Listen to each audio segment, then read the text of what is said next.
Hello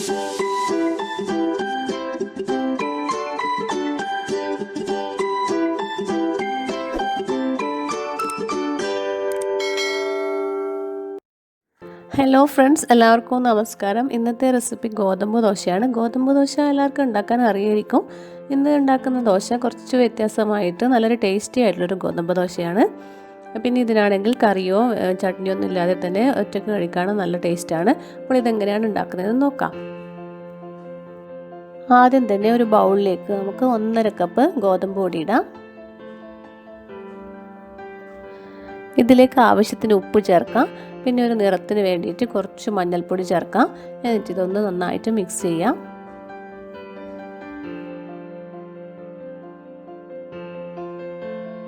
ഇനി ഇതിലേക്ക് കുറച്ചായിട്ട് വെള്ളം ചേർത്തിട്ട് നല്ല ലൂസായിട്ടുള്ളൊരു ബാറ്റർ ആക്കിയിട്ട് എടുക്കാം. സാധാരണ നമ്മൾ ദോശക്കൊക്കെ ഉണ്ടാക്കുന്ന അതേ രീതിയിൽ ഇങ്ങനെ കുറച്ച് വെള്ളം ചേർത്തിട്ട് നന്നായിട്ട് ഇതൊന്ന് മിക്സ് ചെയ്തെടുക്കാം.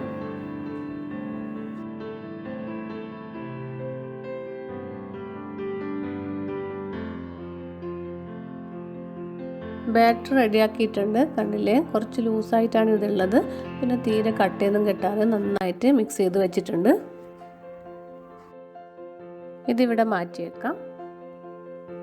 ഞാനിവിടെ ഒരു പാൻ എടുത്തിട്ടുണ്ട്. ഇതിലേക്ക് നമുക്ക് 2 ടീസ്പൂൺ വെളിച്ചെണ്ണ ചേർക്കാം. വെളിച്ചെണ്ണ ഒന്ന് ചൂടായി വരുമ്പോൾ ഇതിലേക്ക് 1/2 ടേബിൾ സ്പൂൺ ജീരകം ഇടാം. പിന്നെ ഇതിലേക്ക് 1 ടേബിൾ സ്പൂൺ ഉഴുന്നുപരിപ്പ് ചേർക്കുന്നുണ്ട്. അതും ചേർത്തിട്ട് നന്നായിട്ട് കുറച്ച് സമയം ഒന്ന് വഴറ്റി കൊടുക്കണം. ചെറിയൊരു കളർ മാറുന്നത് വരെ ഇതൊന്ന് വഴറ്റിയെടുക്കാം.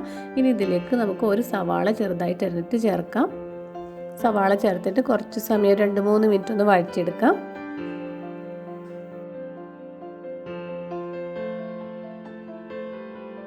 ഇനി ഇതിലേക്ക് ഒരു പച്ചമുളക് ചെറുതായിട്ട് അരിഞ്ഞിട്ട് ചേർക്കാം.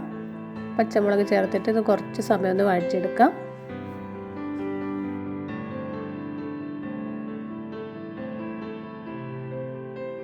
ഇനി ഇതിലേക്ക് കുറച്ച് കറിവേപ്പില ചെറുതായിട്ട് അരിഞ്ഞിട്ട് ചേർക്കാം. എന്നിട്ട് ഇതും ഒന്ന് നന്നായിട്ടൊന്ന് വഴറ്റിയെടുക്കാം.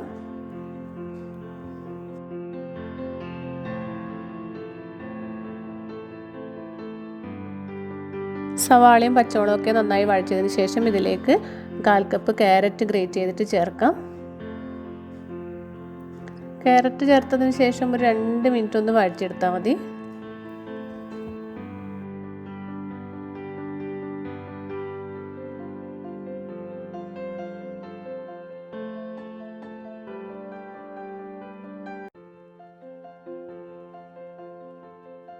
ക്യാരറ്റ് നന്നായിട്ട് വഴറ്റിയെടുത്തിട്ടുണ്ട്.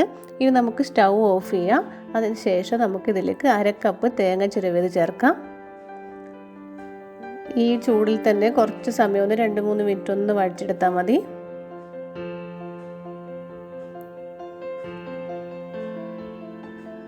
ഇതിപ്പോൾ ഇവിടെ റെഡി ആയിട്ടുണ്ട്. ഇനി നമുക്ക് ഇത് നമ്മൾ റെഡിയാക്കി വെച്ചിരിക്കുന്ന ബാറ്ററിലേക്ക് ചേർക്കാം.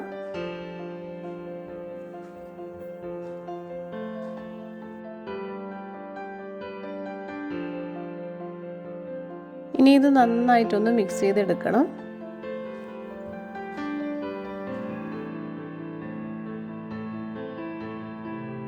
ഇതിലേക്ക് കുറച്ച് മല്ലിയില ചെറുതായിട്ട് അരിഞ്ഞിട്ട് ചേർക്കാം. ഇതെന്നിട്ട് നന്നായിട്ടൊന്ന് മിക്സ് ചെയ്തെടുക്കാം.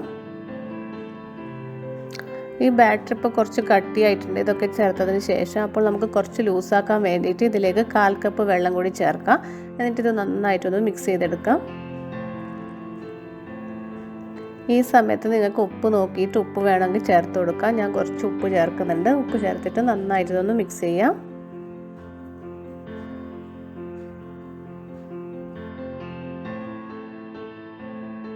ബാറ്റർ ഇവിടെ റെഡി ആയിട്ടുണ്ട്. ദോശ ഉണ്ടാക്കാനായിട്ട് ഞാനിവിടെ ഒരു പാൻ വെച്ചിട്ടുണ്ട്. പാൻ ഒന്ന് ചൂടായി വരുമ്പോൾ ഇതിലേക്ക് നമുക്ക് കുറച്ച് ദോശമാവ് കോരി ഒഴിക്കാം. എന്നിട്ട് റൗണ്ടായിട്ടൊന്ന് പരത്തിയെടുക്കണം. കട്ടിയുള്ള ദോശയാണ് വേണ്ടതെങ്കിൽ കുറച്ചധികം മാവ് ഒഴിച്ചിട്ട് ഇതുപോലെ പരത്തിയെടുക്കാം. നേരിയ ദോശ നല്ല ക്രിസ്പി ആയിട്ടുള്ള ദോശയാണ് വേണമെങ്കിൽ നല്ല നേരിയതായിട്ടൊന്ന് പരത്തിയെടുക്കണം. പിന്നെ കുറച്ചൊന്ന് ചൂടായി വരുമ്പോൾ ഇതിൻ്റെ എല്ലാ സൈഡിലും കുറച്ച് വെളിച്ചെണ്ണ തൂക്കി കൊടുക്കാം. ഇത് ഒരു സൈഡ് വെന്തതിന് ശേഷം ഒന്ന് മറിച്ചിടുന്നുണ്ട്. ഇതിടക്ക് തിരച്ചു മറിച്ചു വിട്ടിട്ട് വേവിച്ചെടുക്കുന്നത് നല്ലതാണ്. അപ്പോൾ നല്ല ക്രിസ്പി ആയിട്ടുണ്ടാവും ദോശ.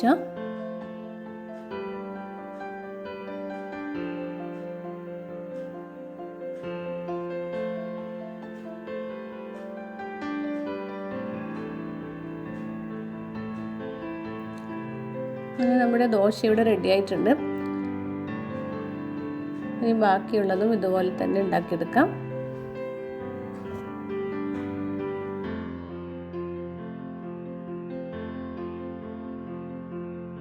വളരെ പെട്ടെന്ന് തയ്യാറാക്കാൻ പറ്റുന്ന നല്ല ടേസ്റ്റി ആയിട്ടുള്ളൊരു ദോശയാണിത്. അതുപോലെ തന്നെ ഗോതമ്പ് ദോശ കഴിക്കാത്തവർക്ക് ഇതുപോലെ ഉണ്ടാക്കി കൊടുത്താൽ നല്ല ടേസ്റ്റി ആയിട്ടുണ്ടാവും. പിന്നെ അതുപോലെ ഇതിൻ്റെ കൂടെ കറിയോ ചമ്മന്തിയോ ഒന്നും ഇല്ലെങ്കിലും കഴിക്കാൻ നല്ല ടേസ്റ്റാണ്. അപ്പോൾ ഇതെല്ലാവരും ഒന്ന് ട്രൈ ചെയ്ത് നോക്കണേ. എന്നിട്ട് നിങ്ങളുടെ അഭിപ്രായമൊക്കെ അറിയിക്കൂ. പുതിയൊരു റെസിപ്പിയുമായിട്ട് വീണ്ടും കാണാം. Thank you.